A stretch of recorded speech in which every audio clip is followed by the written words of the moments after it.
Eu digo que o principal é em lei, porque o dano ou o direito que nós temos, muitas vezes, ele não tem a mesma materialidade que um bem. Não, peraí, professor, não estou entendendo. Então vamos imaginar o seguinte: o celular. Eu compro um celular iPhone 12. Daqui 6 meses, eu não acabei nem de pagar ele, a prestação dele, já sai um novo. Já saiu 13. Televisão, eu comprei uma QLED, daqui a pouco sai a 4G do QLED, que eu nem sei o que que é. Tudo é muito rápido. No direito não é tão rápido assim.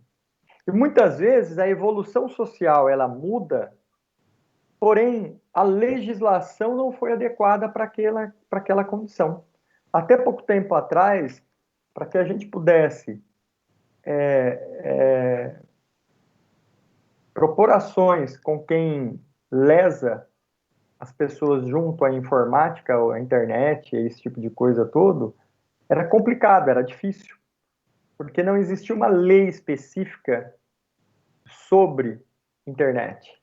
Agora saiu o marco regulatório da internet, ele organiza isso, mas mesmo assim a nossa lei ainda está defasada com a questão de internet. Muitos golpes são dados com relação à internet e a punição ainda não é tão adequada quanto deveria ser.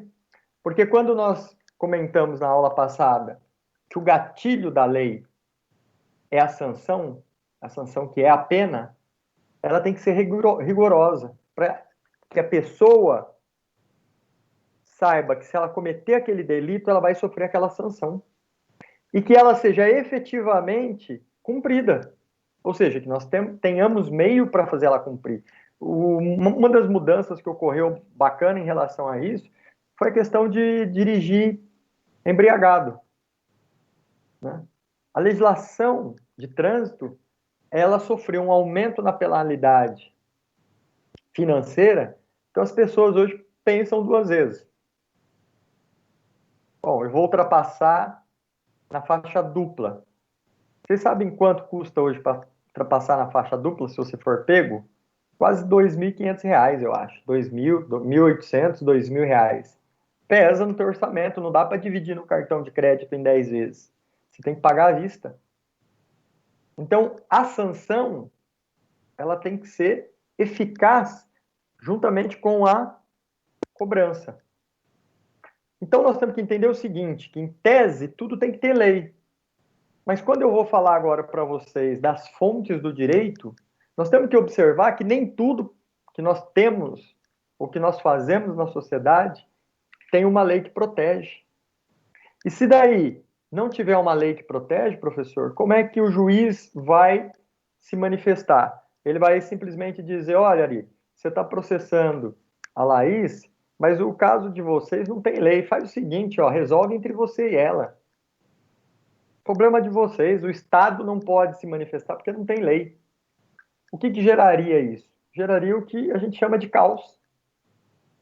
Por isso que hoje nas empresas, quem é o gerente, quem é o administrador, ele quer um profissional que tenha, acima de tudo, um conhecimento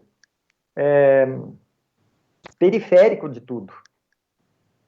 Por isso que eu brinco com vocês e digo, pessoal, nós não temos que se importar só com nota. Nota é uma consequência da aprovação, é lógico, é complicado isso. Nós temos que se preocupar com o conhecimento, porque não adianta você ter um diploma sem conhecimento. Porque na hora que você chegar na empresa e você se deparar com um problema, o que você tem que fazer? Você tem que levantar o problema, ver as possíveis soluções desse problema, para você levar para o teu chefe e dizer para o seu chefe, chefe, eu detectei esse problema, porém, eu acho que é da área jurídica, a gente poderia pedir um parecer do jurídico. Olha, eu acho que é de tal área em virtude disso, disso. Eu acho que se o funcionário tal colaborar com isso, nós resolvemos dessa forma o problema. E ele vai tomar a decisão. Porque, veja bem, um outro detalhe para vocês. O que é informação? Vocês sabem, pessoal? qual a consequência da informação?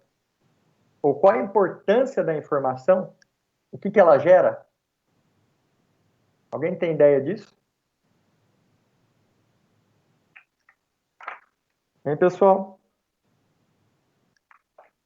Conhecimento. Também, Cristiane, mas não é só conhecimento. Quem mais tem opinião? Emerson, Natália, Thiago, Lucas, José Lucas, Elizabeth, Lisama, ou já estão todo mundo jantando? E você, pessoal, o que a informação gera? Dados? Resolução de problemas? Não. Ela gera decisão. Por que decisão? Porque na hora que você levar esse conhecimento que a Cristiane falou, na hora que você levar todos os dados para o teu chefe, ele vai tomar a resolução do problema, mas ele vai dar decisão. Porque em cima da tua resolução, em cima do conhecimento, em cima dos dados, a decisão é dele. Porque quando você tem todas as decisões, todas as informações, você decide o que você quer, inclusive para sua vida. É o rol desse conhecimento. Então, o que o teu chefe quer? Ele quer alguém que conheça perifericamente tudo, para que ele possa ajudar a trazer todas as informações para que ele tome a decisão correta. E muitas vezes, como eu disse para vocês, todo esse conjunto que poderia ser de leis, eles embasam uma decisão. Mas quando o juiz recebe um fato e ele não tem um conjunto de leis ou uma lei para decidir, ele não pode simplesmente chegar para a parte e falar: meu, decida vocês, resolvam vocês na porrada. Não pode, porque senão geraria o caos. Como é que ele vai fazer então? Ele vai chegar e vai dizer para vocês: no momento que eu vou analisar todas essas questões que vocês trouxeram, todas essas informações. Ele vai analisar a lei. Tem lei? Não, professor, não tem lei. Ainda antes de passar para a segunda fonte, eu quero comentar com vocês o que é a lei, o conceito de lei. Se vocês pegarem no material que eu coloquei para vocês, vocês vão ver que lei é uma regra geral de direito. Regra geral. Abstrata, permanente, dotada de sanção, expressa pela vontade de uma autoridade competente de cunho obrigatório e escrita. Mais uma pergunta eu faço para vocês. Se, tecnicamente, se você lê esse conceito, professor, a lei é uma regra geral de direito, perfeita, é para todos. Abstrata. Por que a lei é abstrata, pessoal? Vocês têm ideia? O que é uma lei abstrata? Ou por que a lei é abstrata? Porque a gente não pega nela? Ela não é concreta? Alguém sabe? Já ouviu falar? Por que a lei é abstrata? Stefano? Sabe? Karina?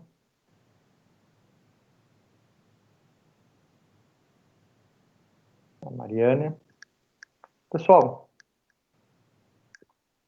uma lei abstrata, porque ela não traz uma especificação direta. O artigo 130, 130 do Código Penal, não me recordo agora, me deu um branco. Mas um dos artigos do Código Penal fala em 121. Acho que é o 121. Boa noite, Ana Carolina. A Milena está dizendo que não é algo palpável. Também, Milena, mas não é isso.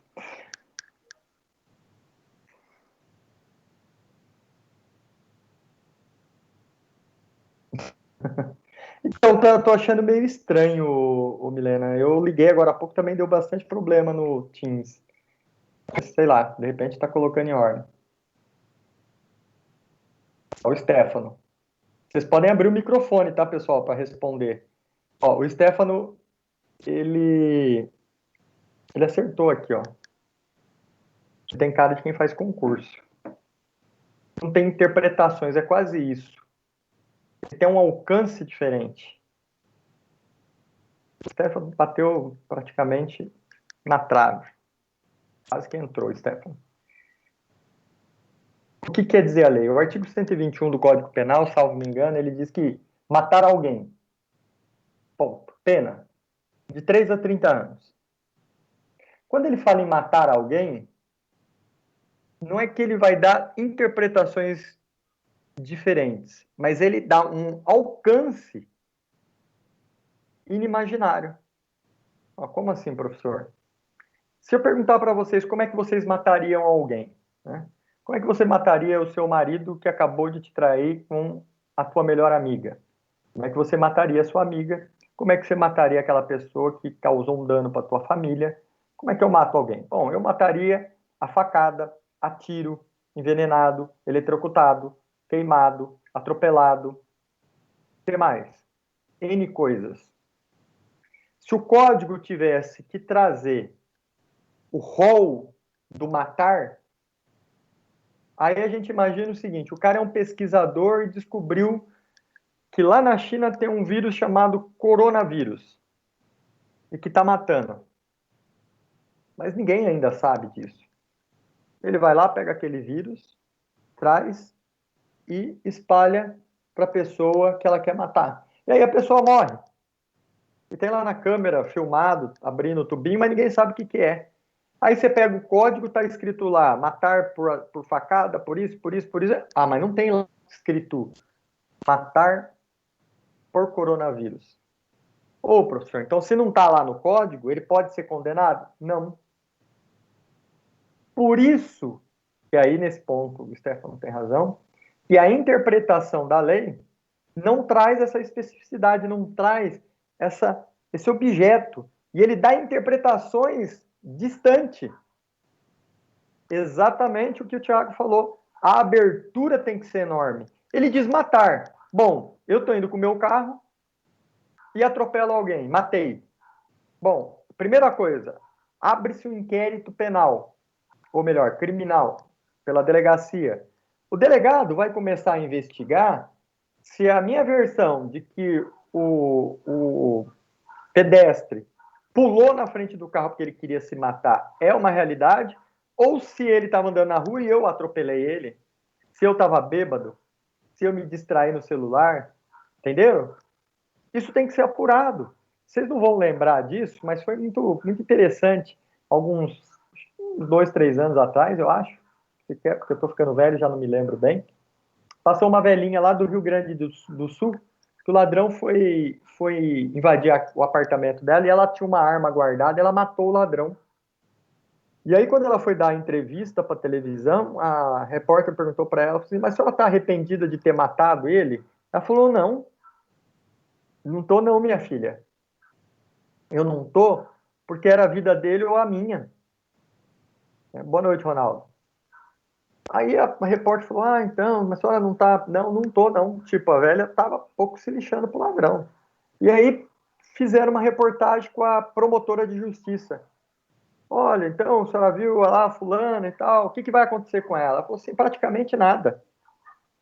Porque ela matou em legítima defesa. Quer dizer, primeiro que a promotora não podia falar isso, ela deveria ter falado, vai ser apurado através da polícia civil as condutas do ladrão e as condutas dela.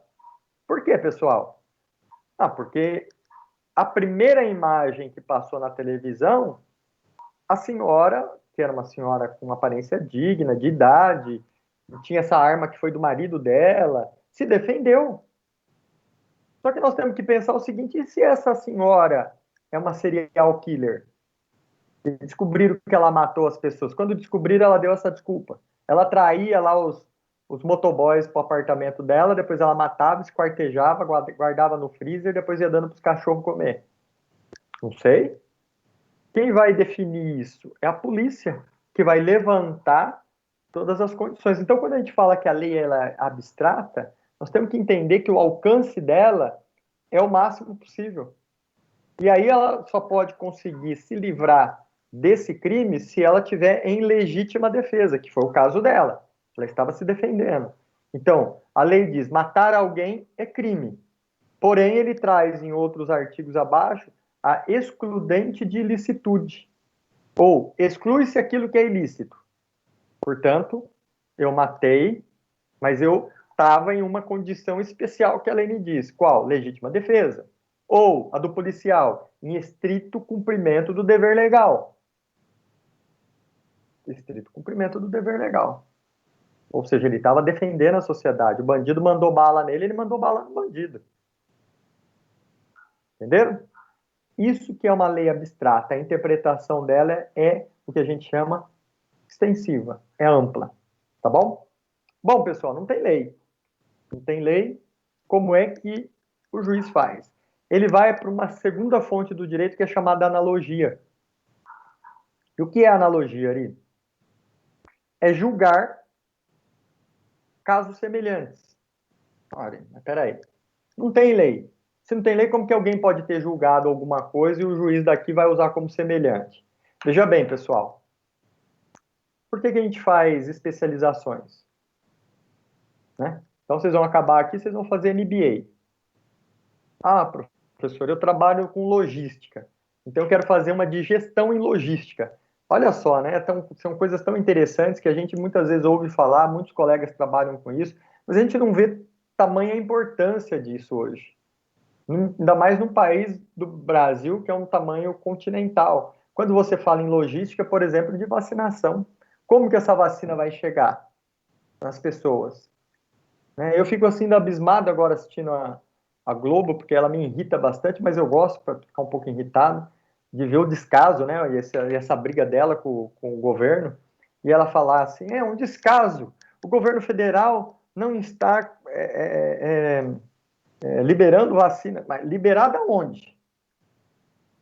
Porque todo mundo sabe, o mundo inteiro sabe que a quantidade de vacina que está sendo produzida ainda não é suficiente para vacinar o mundo inteiro. Boa noite, Camille.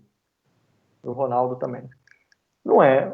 Tanto é que a comunidade europeia está em pé de guerra com a Pfizer para Pfizer entregar uma quantidade X que havia sido determinada em contrato e não está sendo entregue. Nós temos que dar graças a Deus ainda de ter duas fábricas dentro do Brasil e questões de 2, 3 meses vai estar produzindo praticamente a metade do que nós precisamos para vacinar metade do país. Então, quando a gente fala em logística, isso é importante. Aí a colega está estudando logística, fez MBA. Depois ela resolve fazer um mestrado em logística. E ela vai para o exterior estudar um doutorado em logística. E ela chega lá e vai ver coisas diferentes que o Brasil não tem. Baseado em quê? A maioria das coisas do direito são baseados em princípios, como disse a Cristiane lá atrás. Em costume, em formação, em tecnologia também, Ari? Em tecnologia, claro. Mas vamos imaginar que um problema que nós temos aqui já está sendo conduzido de forma diferente no exterior. Eu não sei se vocês viram recentemente, o Supremo Tribunal Federal fez uma votação sobre o direito do esquecimento. Vocês viram isso na televisão, pessoal? Vocês entenderam o que era esse direito do esquecimento? Para vocês terem uma ideia, eu fui entender, eu conheci um pouquinho desse direito de conhecimento há 2 anos atrás em Lisboa, num congresso internacional que eu fui. Eu nunca tinha ouvido falar em direito de esquecimento, e olha que eu sou do direito fazem 30 anos. Já estava sendo discutido isso no exterior, já se tinha algumas decisões no exterior, mas o Brasil ainda estava engatinhando. Só que como isso está ligado diretamente com a informação, ele pegou uma velocidade muito grande. Ele não tem lei que discipline isso no nosso país. Mas uma decisão dada pelo Supremo Tribunal Federal, ela faz um efeito cascata para todos. Porque todo mundo já sabe o resultado lá em cima se algum caso ocorrer e você for pedir que o STF se manifeste a respeito disso. Então, não tem uma lei específica que fala sobre o direito de esquecimento. O que é o direito de esquecimento? É o direito que você tem de tirar das redes sociais e do sistema da internet seja ele Google, seja Instagram, Facebook ou qualquer coisa, informações sobre você, principalmente de casos que ocorreram com relação a você, né? Então, por exemplo, você foi condenado a estupro, você estuprou alguém. Que lá atrás ainda se discutia a questão da mulher ter concedido. Não, vamos pegar esse caso aí do cantor, que o rap diz que ele estuprou o cara, mas ele disse que já tinha relação consentida há muito tempo, blá, blá, blá, blá, blá, blá, tudo aquilo lá. Isso é o direito de esquecimento, é de tirar isso das redes. Mas, por exemplo, eu tenho o direito de, quando for contratar alguém, saber o que existe dela nas redes sociais. Né? Por quê? Para eu saber quem eu estou colocando ali dentro. Por isso que a gente tem que ter muito cuidado hoje, ainda mais os jovens que vão buscar se colocar no mercado de trabalho, porque isso eu já ouvi dentro da FATEC, inclusive, quando a Carol era coordenadora e montava, né? Que a gente estava presencial algumas palestras com o pessoal de RH e alguns deles foram muito claros, pessoal, quando eles selecionam lá 3 currículos finais, tem uma vaga top e dali 3, 4 e ali vieram vários currículos. Eles vão selecionando, sobrou 3. Os 3 que sobrou, eles vão verificar nas redes sociais como é que é teu comportamento ali. Deixa eu pegar aqui do pessoal, ó, a Milena falando alguma coisa, naquele caso da Mariana Ferrer, que do nada foi citada por estupro culposo, vixe, sendo que nem existe. Só citei porque o senhor está exatamente. Tá vendo? Isso tá na rede social. Porque um promotor falou alguma besteira nesse nível e pegou um monte. Ela foi exposta na rede social. Você gostaria que, de repente, daqui 4, 5 anos, quando o processo acabou, alguém coloca lá teu nome, sai, você foi estuprada, você não sei o quê, tudo de novo, ninguém quer. Mas o Supremo entende que isso não é possível tirar. Lá na Europa já está tirando.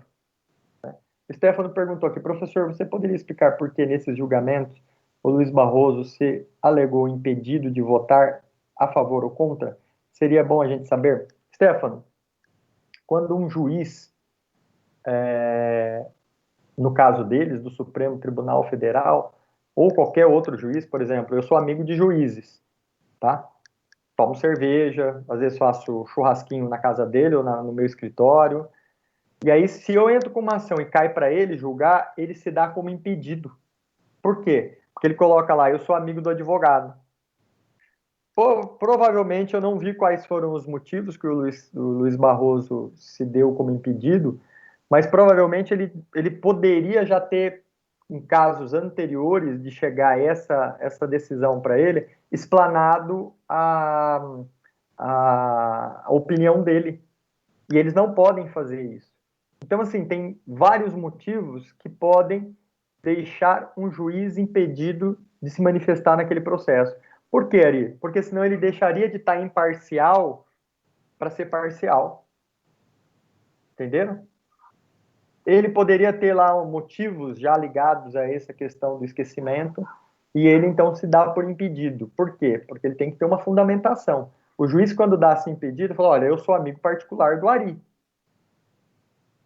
Tipo, eu posso dar uma decisão que favoreça o Ari ou não, mas que lá na frente a parte contrária pode dizer: mas ele é amigo do Ari, tem foto dele com o Ari, ele deu a decisão favorável ao Ari exatamente porque o Ari é amigo dele. Então, provavelmente, dentro dos halls que o juiz tem da imparcialidade, né, ele pode ter alegado alguma daquelas questões. Então, ele já pode, no passado, ter exprimido a opinião dele, e eles não podem. Por isso que eu digo, hoje, o nosso Supremo Tribunal Federal, ele é contaminado, porque se vocês pegarem o passado, eu acho que você nem era nascido ainda, Stefano, você não via um juiz da Suprema Corte se manifestar sobre nada. Mesmo os juízes de primeiro grau, que são os juízes que julgam a gente aqui, há 20, 30 anos atrás, você via que ele tinha uma vida social muito recatada. Por quê? Exatamente para ele não demonstrar as opiniões dele que poderiam impedi-lo de decidir em algum caso. O juiz ele tem que ser imparcial, como disse o Tiago. Por isso que a justiça é cega e tem uma balança na mão e a espada na outra. Por quê? Ela cega para não ver para quem que ela está distribuindo, a balança para equilibrar os direitos e a espada para fazer a sanção, fazer que se haja o cumprimento dela. Tá certo? Caso o juiz julgue o caso e não cite que é amigo do advogado, ele pode ser penalizado de alguma forma? Pode sim, Larissa. Ele pode sim. Hoje e no passado existe a corregedoria, né? O que é corregedoria? É quando o juiz também não está trabalhando correto. Antigamente, assim como qualquer profissão, existia o lobby. Então você não conseguia mexer com isso. Hoje já é mais fácil. Hoje você manda, tem o Conselho Nacional de Justiça, que fica em Brasília, que também fica fiscalizando, e eles vão tentar, cada vez mais, tentar expurgar das fileiras deles pessoas que não trabalhem da forma que eles têm um regimento, que o regimento da magistratura ou do Ministério Público determina.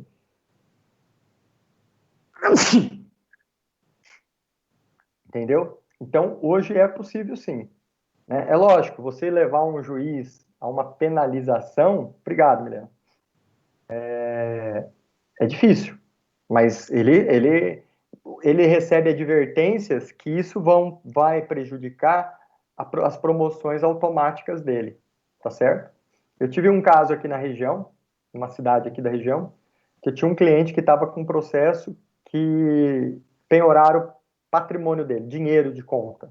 E hoje, com a internet, é muito fácil. Você aperta um botão, o juiz manda apertar esse botão, bloqueia tudo. O cara levanta de manhã, vai tomar um café na padaria e passar o cartão dele, não consegue. Nada funciona. É rápido assim, Ari? É muito rápido.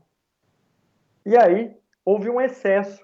Então, vamos imaginar o seguinte, ele tinha que bloquear R$ 200 mil para garantir um bem ambiental daqui 10 anos. Beleza.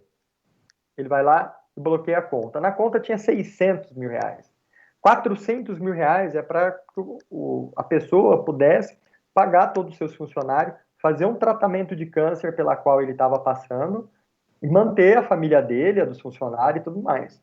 E aí eu fui num promotor de justiça, fiz uma petição, falei, doutor, o senhor concorda em liberar os 400 que são a mais e deixar só os 200? Ele, lógico, doutor, pá, autorizou, protocolei e pedi para o juiz despachar. Despachou. E isso é coisa assim, de ele despachou, desceu para o diretor do cartório, coisa de meia hora ele já pode desbloquear. Esse desbloquear levou quase um mês. O meu cliente estava quase infartando. Ele já não ia nem morrer de câncer, ia morrer de infarto. O que eu fiz? Eu fui lá, pedi audiência para falar com a juíza, era uma juíza. Ela me recebia, doutor, mas o senhor tem que ver, mas tem que ver o quê? Que é urgente. É tratamento de saúde. Não, mas eu vou conseguir. Ia falar com o diretor do cartório, ele olhava para mim e falou, doutor, a minha impressora quebrou, eu preciso imprimir o papel para a juíza assinar. Eu falei, senhor, tá de brincadeira comigo, isso tudo hoje é digital, não tem papel. Não, mas olha, ele cada dia dava uma desculpa. O que eu fiz? Peguei tudo isso que eu fui reclamando para a juíza e para ele e levei para a corregedoria. A juíza recebeu uma advertência e ele foi substituído. Ele perdeu o cargo dele de diretor, voltou para cargos mais baixos e levaram uma outra. Porque é aquele velho ditado, né? Nós temos que discutir aquilo que é certo. Ele é funcionário público, assim como eu sou. É a mesma coisa eu entrar aqui e falar, oh, pessoal, a apostila tá lá, dá uma lida lá, depois qualquer coisa vocês me perguntem no chat, tá? Desculpa aí, eu vou jantar. Professor, mas cadê a informação? Cadê o esclarecimento? Não tem. Eu sou funcionário público. Tá certo que eu estou surtado com essas aulas online. Tudo bem. Estamos num processo diferenciado. Vocês também estão. Diferente do que a gente está em sala de aula. Mas eu tenho que cumprir o meu dever, eu tenho que atender, eu tenho que responder, eu sou pago para isso. O povo paga isso com imposto. Então, as pessoas têm que entender isso. Bom, não tem lei, então. O juiz vai para analogia. Como eu disse, né, na questão da logística, Esse juiz saiu daqui, foi estudar logística, foi estudar o direito do esquecimento lá em Portugal, e lá ele viu que tem lei. Ah, professor, então ele pode pegar aquela lei lá e trazer e julgar aqui? Não, porque isso chama extraterritorialidade. Cada país tem sua lei. Não pode fazer isso. Ué, então como é que ele vai julgar aqui? Pessoal, ele não estudou mais aprofundado lá? Estudou. Como é que eles montaram essa lei lá? Ah, professor, eles usaram os princípios, os conhecimentos costumeiros. O que o juiz fez? Tecnicamente, aqueles mesmos princípios são os nossos princípios. Lógico, muda algumas coisas, mas não muda muito. Se você passar um olhar na história da humanidade, algumas coisas aconteceram mais rápidas em alguns países, outras não, mas vão acontecer e vão praticamente ficar mais, mais equânime, mais igualitária, né? Essa questão do casamento que eu falei para vocês de pessoas do mesmo sexo, isso óbvio, já estava acontecendo na Europa, todos os países, professor, não. Acho que Noruega, Islândia, esses países mais desenvolvidos, mais igualitários, né? Eles foram mais pioneiros.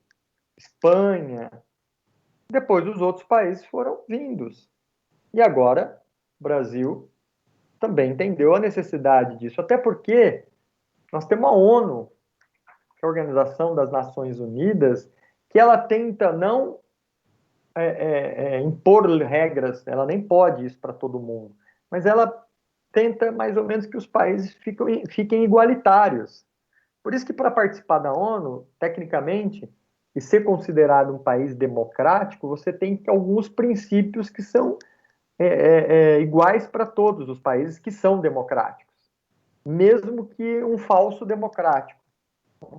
Que a gente fala assim, os Estados Unidos é o país mais democrático do mundo, professor. Tá, eu pergunto para vocês o seguinte: e a base deles de Guantánamo lá em Cuba, onde eles torturam os presos internacionais? Ah, tá fora do território americano. Tá, mas ele tá em Cuba. Ele é administrado por americanos. Como é que pode isso? Né? Então, algumas coisas, óbvio, a gente tem algumas restrições. Mas aí o juiz foi lá, estudou aquilo, ele traz em cima daqueles princípios morais, éticos, religiosos, ele consegue dar uma decisão num caso. O juiz de prudente também utiliza a internet e eles têm no meio deles possibilidade, tem sim, Milena. Eu, como adoro filme de espionagem, mesmo que não seja. Só que ele está sendo. Acho que foi na gestão do Barack Obama que eles fizeram de tudo para tentar fechar, né? Principalmente aquele pessoal de direitos humanos e tal. Queriam que fechasse essa base para que todo criminoso internacional fosse colocado dentro dos Estados Unidos, porque daí tem que imperar a democracia que a lei, né, determina e os direitos do preso. Como eles não querem isso, eles querem torturar para tirar as informações. Então, o que eles fazem? Eles levam para essas bases que são tido uma extensão do território. Né? Então, eles usam Cuba, usavam outros países sigilosos, onde eles mantinham lá quartéis generais, essas coisas, para poder torturar, para poder tirar informação. Penso eu que deve ter muito laboratório secreto para estudos de ser humanos, aqueles que não têm família, que o cara some, é levado para esses lugares aí para fazer experiência. Não duvido muito, não. Isso está nos filmes, mas eu gosto dessas coisas. Bom, o juiz daqui de Prudente vai fuçar na internet, dentro do banco de dados aí da magistratura e tal, e viu que o juiz lá do Rio Grande do Sul julgou algo semelhante. O que ele vai fazer? O famoso cola e copia. Ele vai dizer, de acordo com os entendimentos que o colega lá do Rio Grande do Sul, na sentença tal, assim, assim, assim, assim, também entendo como ele. Pronto, resolveu o problema. Tá, professor? Não tem lei, não tem analogia. E agora? Bom, ele vai para terceira fonte, que é o costume. E aí eu pergunto para vocês o que é costume, pessoal? Alguém sabe? Ah, isso é costume, professor. Mas o que é o costume? Alguém arrisca? Como se fosse uma tradição, professor, um hábito. Ah, tá. Beleza. José Lucas, você tocou no ponto que eu queria. Ele é um hábito. Vocês concordam? Uma tradição, um hábito. Bom, primeira interrogação. Hábito é uma outra denominação. Então, eu tenho costume e tenho hábito. São a mesma coisa? Bom, por que eles têm nome diferente, então, professor? E aí, José Lucas? Costume, eu acho que é algo que vem lá de trás, não sei, algo mais arcaico. E o hábito, não sei, o hábito, não sei, o hábito seria algo constante que a gente faz, se torna hábito. Não sei se é isso. Alguém quer complementar o que o José Lucas falou? Pode abrir o fone aí, pessoal. Pelo menos para mostrar que estão vivos, né?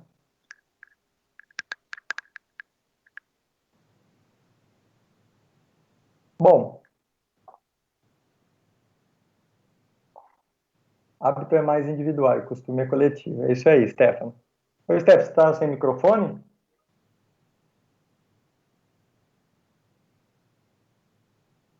Então pode abrir, tá? Assim eu escuto a tua voz. Não tem problema não. O Stefano acertou, né? Obviamente que passa junto que com o que o José Lucas também falou e a Larissa, cultura. Costume nada mais é do que a repetição, a reiteração de atos. A gente repete. Só que o costume, como disse o Stefano, ele é coletivo, ele é social. O hábito é individual. Qual é o hábito que você tem, José Lucas? Ah, professor, eu chego em casa todo dia, tiro a camiseta, já jogo na máquina ali e deito no sofá. Isso é meu hábito. Só sua mulher, você, seu filho sabem. Costume, aquilo que é feito pela sociedade. Né? Eu brinco muito, o cheque é um costume? O cheque predatado é costume. Ele não está na lei. O cheque é uma ordem de pagamento à vista. Nós fomos lá e colocamos lá, paga-se para o dia tal. Virou um costume. Esse costume foi reiterado pelo tribunal. Portanto, ele começou a ser reconhecido como algo que acontecia muito. E, portanto, se tornou regra. Não se tornou lei, mas se tornou regra. Tá certo? Então, costume. Tem o costume daquela região? Tem o costume naquele país? Já é um pouco mais complicado, né, professor? Antigamente, quando você ia negociar boi na nossa região aqui, Araçatuba, Barretos, era tudo no fio de bigode e feito na praça. Os primeiros julgamentos de quem dava o cano nos outros foram baseados no costume, porque as pessoas não tinham costume de fazer contrato de compra e venda. Então, através de uma testemunha, dos fatos, você conseguia, o juiz conseguia julgar. Então, tem costume? Não, não tem. E aí vai para o pior dos julgamentos. Por que do pior dos julgamentos, pessoal? Porque aí vai para os princípios gerais do direito, que é o quarta fonte do direito. Aqui é a última fronteira que o juiz utiliza para dar uma decisão. Por quê, professor? Porque aqui é a pior coisa que tem. Aqui pega-se todo o conhecimento que o juiz tem e a sua formação, e ele vai usar isso para julgar. Mas isso não é bom? Não. Porque eu tenho um juiz que foi criado numa família muito rígida, extremamente religiosa e que abominava o aborto, por exemplo. E a decisão que ele tem que ter é sobre uma questão de aborto, e não tem lei para o aborto. O que é a tendência do juiz?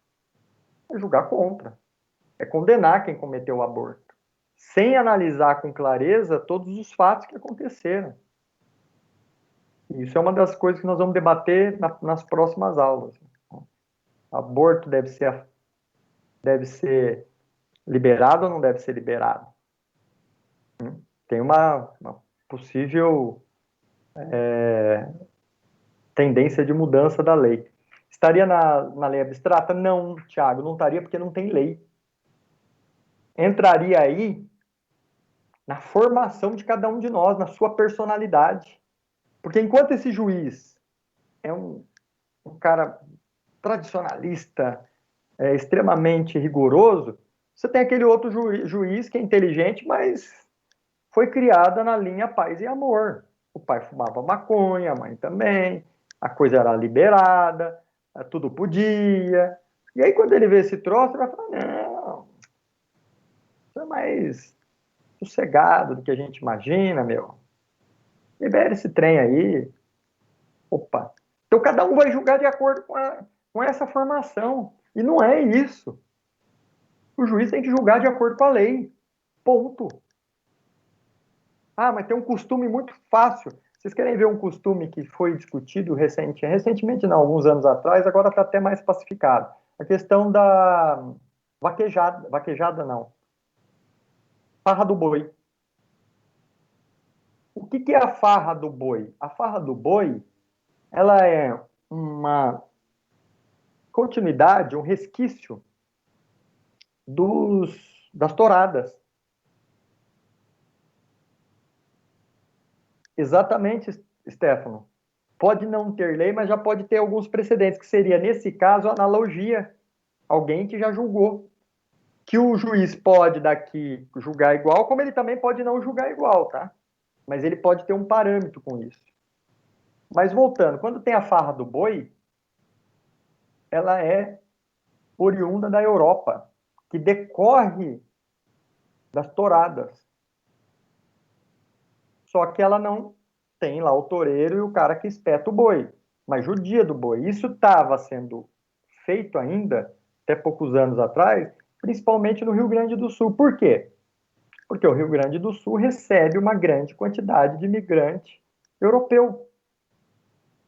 E lá se fazia isso. Então, o juiz era imigrante, de família de imigrante, o promotor era de família de imigrante. Então, eles tentaram, num primeiro momento, meio que adaptar. A lei federal proíbe, que era o Código Florestal e maus tratos a animais, mas lá eles tentaram, não, você pode brincar, mas não pode maltratar o animal. E se eu quisesse fazer isso aqui? Não, aqui eu já não podia, porque aqui não é o costume da região, é costume deles lá. Entendeu? Olha quantos problemas para se julgar um processo e não tem uma lei clara que define. E aí as pessoas ficam meio que à mercê da interpretação do juiz. A sorte é que nós temos graus de jurisdição. O que quer dizer isso ali? Você entrou com ação imprudente, perdeu, você tem São Paulo para recorrer, que é o tribunal. Ah, mas o tribunal é um juiz? Não, são três desembargadores que são de finais de carreira. Então são pessoas muito mais experientes, muito mais vividas, que vão ali julgar utilizando toda essa experiência que ela tem. E outra, são três, não é um só. Então é aquele ditado, ou é unânime, ou é 2 contra 1. Ou todo mundo perde, ou todo mundo ganha, ou você ganha por pouco. Entendeu? Mas não é só um juiz que julgou aqui. E antigamente, né, anos atrás, quando eu comecei a advogar, 30 anos atrás, geralmente o que o juiz aqui de primeira instância falava, decidia, era dificilmente mudado no segundo grau. Por quê? Porque esse juiz daqui, ele se dedicava muito para que a sentença fosse muito bem dada. E ele está muito próximo às partes, porque ele ouviu a Milena, ele ouviu a Laís, ele ouviu o Thiago, ele olhou no olho de cada um para saber se a pessoa estava mentindo ou não. Porque a pessoa, para mentir na frente do juiz, ela tem que ser muito boa. E geralmente as pessoas ficam apavoradas, principalmente quando o juiz faz o juramento. Ó, o senhor está aqui para dizer a verdade, sob pena de ser constatada a falsidade, o senhor ser preso por falso testemunho.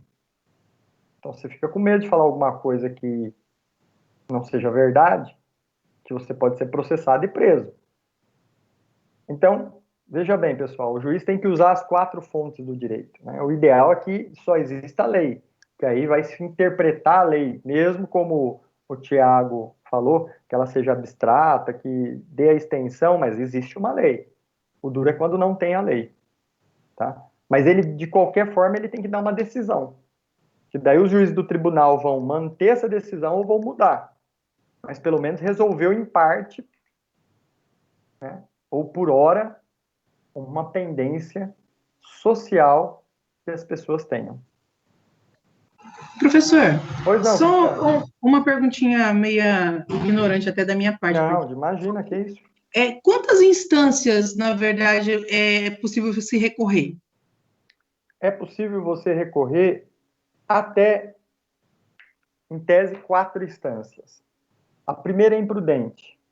A segunda é em São Paulo, que é o Tribunal de Justiça. Aqui a gente não tem lousa, aqui eu sempre passo para os alunos o cronograma, né, o organograma, melhor dizendo, do tribunal. Então você tem imprudente, que é uma única instância, que é chamada de vara. Depois você tem as câmaras dos desembargadores em São Paulo, que são 3. Depois, se você perdeu, por exemplo, por 2-1, você pode recorrer o STJ, que é o Superior Tribunal de Justiça, que é em Brasília. Terceira, essas 3 vão estar ligadas tecnicamente, a primeira e a segunda, ao objeto do que você está pedindo. Por exemplo, o que você está recorrendo é de uma batida de carro, então é área civil. Tá? Então, primeiro vem aqui para a área civil, vai para São Paulo, vai para uma Câmara Civil. Lá no STJ já é meio que aberto. Tá? São vários ministros, já não é desembargador, é ministro. E geralmente eles são escolhidos pelo presidente da República. E esses ministros, então, vão julgar tudo, seja área civil, área criminal, tudo. Professor, e a quarta instância, tecnicamente, qual seria? Seria o Supremo Tribunal Federal. Todas as vezes que você tem uma lei que entra em conflito com a Constituição Federal, como é o caso, por exemplo, do Código Florestal, o Supremo Tribunal Federal é que se manifesta. Então, você pode ainda recorrer para ele. Ah, professor, a interpretação aqui colide com o que diz a Constituição Federal. Posso ir para o STF? Pode. E aí você vai fazendo isso. Por isso que os nossos processos são muito demorados, Cristiane. Levam anos e anos e anos e anos e anos, porque a pessoa vai recorrendo, vai... Assim, hoje está se tornando mais difícil, porque eles colocam uma série de requisitos para esse recurso ser aceito para ser julgado. No Tribunal STJ, que seria o Superior Tribunal de Justiça em Brasília, e para o STF, tá certo? Eu questionei, assim, porque, assim, meu pai tem uma ação de aposentadoria que já está se arrastando há 15 anos quase, né? É isso mesmo. E foi para o STF. Por isso que eu perguntei, Então, quantas instâncias buscar? Tecnicamente são 4. Nesse caso foi para o STF, porque deve estar alguém, ou teu pai, o advogado do teu pai, ou o advogado do INSS, que seria o procurador o advogado-geral da União, acho que é o advogado-geral da União, perceberam algum conflito junto com a Constituição Federal, e aí recorreu para lá. Porque, assim, um julgamento do teu pai, ele vai fazer uma referência para os demais julgamentos. Eu que estou vindo atrás, vou pegar o julgamento do teu pai e falar aqui, ó, caso igualzinho o meu já foi julgado no STF, que é o caso do pai da Cristiane, e ela ganhou. Por que o meu vai ser julgado diferente? Entendeu? Pode ser utilizado dessa forma. Um outro questionamento, por exemplo, em todas as instâncias foi dado favorável, no caso, ao meu pai. E o questionamento é justamente uma discussão que teve no ano passado da alíquota de correção. E o STF, e ainda assim eles conseguiram recorrer. Isso acontece. E ainda tem mais. Tem um outro problema. A hora que não cabe mais recurso, não. O teu pai tem que entrar na fila do precatório para receber. Acabou tudo, acabou. Ele entra numa fila para ir pagando até chegar no teu pai. Demora mais um pouquinho. Eu levei 17 anos para receber uma ação que eu entrei contra a Prefeitura de Teodoro Sampaio. Foi uma das primeiras ações ambientais que eu entrei na minha vida. Isso há 20 anos atrás. Ela levou 17 anos para receber. O meu sócio já tinha até morrido. Parte dele foi para a família, porque ele acabou não vendo o resultado. Então, porque eu queria ter um entendimento assim, no caso, o tempo de recolhimento já passou de 40 anos, né? Então, assim, tá na última instância, meu pai já tá desesperado, coitado. Até hoje mesmo ele estava conversando comigo, porque ele fica me pedindo informações, né? Aí eu falei, olha, eu vou aproveitar que hoje eu tenho aula com o professor, eu vou tirar um pouco dessa minha dúvida, porque eu também tenho dúvida. Mas é isso que provavelmente aconteceu, né? Agora é óbvio, questões previdenciárias de pessoas, por exemplo, se o teu pai tiver mais de 70 anos, ele tem uma certa prioridade para julgamento, para recebimento, esse tipo de coisa. Acredito que o teu advogado, o advogado do teu pai, deve informar com maior clareza, até porque são áreas muito específicas, né? Quem trabalha com previdência dificilmente trabalha nas outras áreas de advocacia, como a minha, né? Que eu trabalho empresarial e ambiental, né? Eu não conheço todo o trâmite correto, os meios de propor uma ação nessa área previdenciária, né? Previdenciária, trabalhista, penal, esse tipo de coisa. Mas é mais ou menos isso que eu te falei, né? A sequência, em regra geral, é isso aí. Obrigada, Tá, professor. nada, querida. Pessoal, entenderam? Alguém tem dúvida em relação a isso? O que vocês acharam? Foi muito difícil?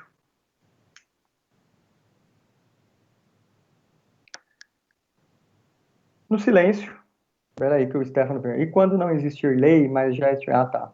Aberto precedentes. Ele usa o precedente, o Stefano. Pode utilizar como uma analogia, tá? Pessoal, agradeço a atenção de vocês. Por que você estava com medo, Cristiane? Você estava achando que era muito difícil? Eu espero que eu esteja... Não. Eu procuro trazer coisas práticas, né, para que vocês possam, e é legal, vocês podem perguntar coisas particulares que estejam interligadas à aula, até para que vocês possam esclarecer melhor, né, e clarear um pouquinho mais o conhecimento de vocês, tá certo? Eu vou terminando por aqui, e agradeço a atenção de vocês, tá certo, pessoal? Como eu disse, minha aula vai ser um pouco menor, mas eu tento fazer ela um pouco mais dinâmica aí, para que a gente não canse tanto e vocês possam prestar atenção. Eu vou fazer a chamadinha aqui de quem eu não vi presente, se tiver por aí, me dá um toque. Então vai ficar com falta. Amanda Figueiredo, Ana Carolina. Presente. Ah, Ana Carolina está presente. Beleza. Espera aí que o Thiago ainda tem uma dúvida aqui, só uma dúvida de termo. Essa última fase das fontes pode dizer que o juiz decide de forma empírica? Pode sim, Thiago. Ele pode julgar de acordo com como é que eu diria para você, com a prática dele, né? Isso acontece muito. Por isso que a gente brinca muito, Thiago, na área jurídica, que nem a Cristiane aqui me perguntou, como ela fez uma pergunta mais aberta, eu soube responder. Mas se ela faz alguma coisa mais peculiar, que seja mais da área, eu não vou saber responder, até porque não sou da área. Então, isso é importante, né? A gente saber identificar os profissionais que atuam em cada área, por isso que tem os seus MBAs, mestrado, doutorado, por isso que vocês vão focar no futuro também em áreas mais distintas, porque, por exemplo, quando você chega para mim e pergunta de uma ação ambiental, eu sei todos os recursos e sei aonde, tecnicamente, isso vai chegar. E o juiz, com a prática que ele tem, ele também sabe vislumbrar muita coisa nesse sentido. Então, essa formação empírica dele também é utilizada nesse julgamento da quarta, tá? Já não serve para questão quando existe a lei, aí ele tem que se ater à lei, tá certo? A Bárbara Cristina está por aqui. Beatriz. Camille. Camille está por aqui? Tô, professor. Saiu correndo lá da cozinha, né, Beatriz? A Bárbara. Eu sou a Camille. Aqui tem uma que colocou, sim, professor Bárbara. Camille está aqui. Eu coloquei presença. Reinaldo, está por aqui? Ronaldo tá, né? Que eu acho que eu já vi o Ronaldo entrar. Então, pessoal, muito obrigado pela atenção de vocês. Tendo dúvida, anotem do que foi feito. Amanhã a gente pode trazer um resgate disso daí, sem problema nenhum. Agradeço a atenção e eu espero, assim, que vocês participem mais, né? A aula eu vou tentar condensar um pouquinho nesse horário para que não fique cansativo para ninguém e dê uma janela aí para vocês jantarem e se preparar para a próxima aula. Tá bom? Obrigado. Boa noite para vocês. Até amanhã.